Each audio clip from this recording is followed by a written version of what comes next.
Bharatiya Janata party को vitamin A बहुत मिल रहा है, इन्हें कमी नहीं है, इन पे विटामिन ओवर हो गई है।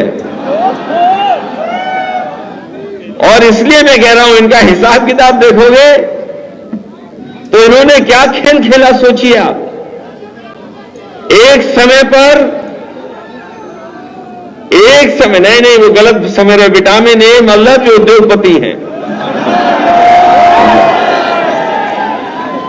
एक समय पर याद होगा आपको, इन्होंने पूरा का पूरा पैसा बंद करा दिया और कहा कि नोटबंदी होने के बाद भ्रष्टाचार खत्म हो जाएगा, काला धन वापस आ जाएगा।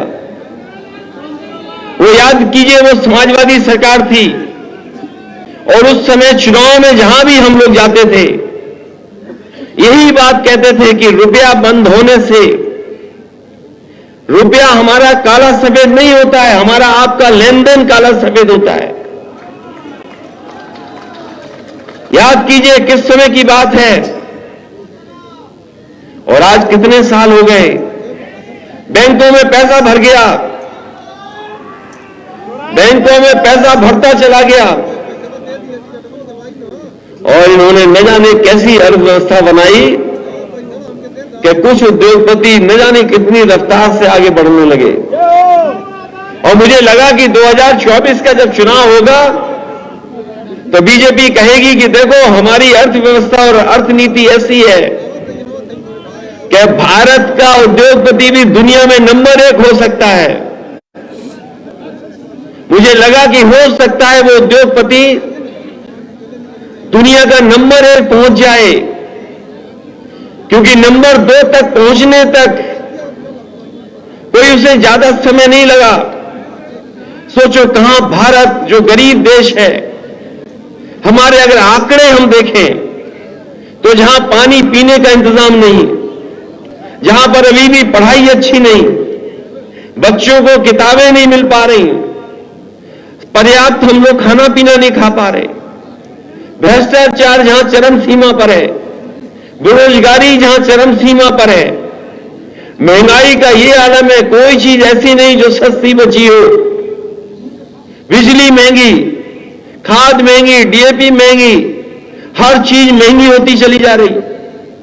और उसके बाद बताओ हमारे देश का उद्योगपति नंबर 2 पर, और हमें लगा कि वो नंबर 1 पर पहुंच जाएगा, और जब नंबर 1 पर पहुंच जाएगा तो बीजेपी हो सकती है उसी उद्योगपति के नाम पर हमसे आपसे वोट मांगे और लोकसभा का चुनाव लड़े। लेकिन सोचो हिसाब किताब कैसा हुआ इस बार।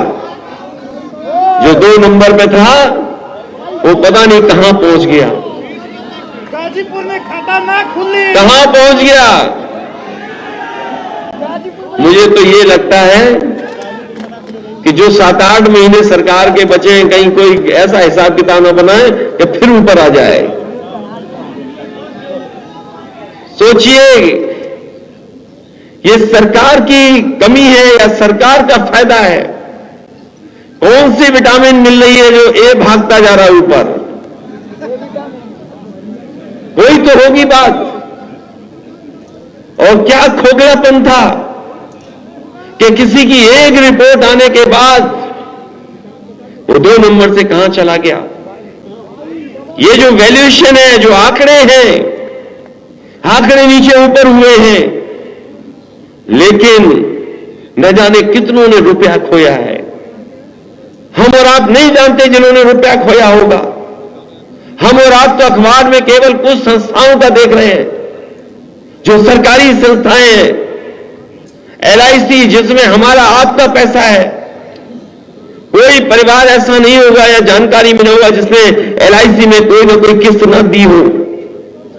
LIC हमारा आपका गरीबों का पैसा, वो पैसा लगा दिया उसमें। स्टेट बैंक ऑफ इंडिया का पैसा लग गया और बैंकों का पैसा लग गया। हम ये जानना चाहते बीजेपी के लोगों से, जब सरकार इनकी बनी थी, किसी अधिकारी ने कोई फैसला लिया और उसने बिजली विभाग के प्रोविडेंट फंड का पैसा एक प्राइवेट कंपनी में लगा दिया, DHFL में। वो DHFL कंपनी डूब गई। इन बीजेपी के लोगों को दिखाना था कि बहुत ईमानदार सरकार है। उसने उन सभी लोगों को जेल भेज दिया। अगर उत्तर प्रदेश में सरकारी पैसे का इन्वेस्टमेंट अगर प्राइवेट कंपनी में हो करके और अगर प्राइवेट कंपनी डूब जाए तो जेल भेजा जाता है। तो हम बीजेपी के लोगों से जानना चाहते हैं, आज भारत की बैंकों का पैसा और LIC का पैसा डूबा है तो बताओ कौन जेल जाएगा? अगर यूपी में जेल जा सकते हैं तो दिल्ली में जेल क्यों नहीं जा रहे वो लोग?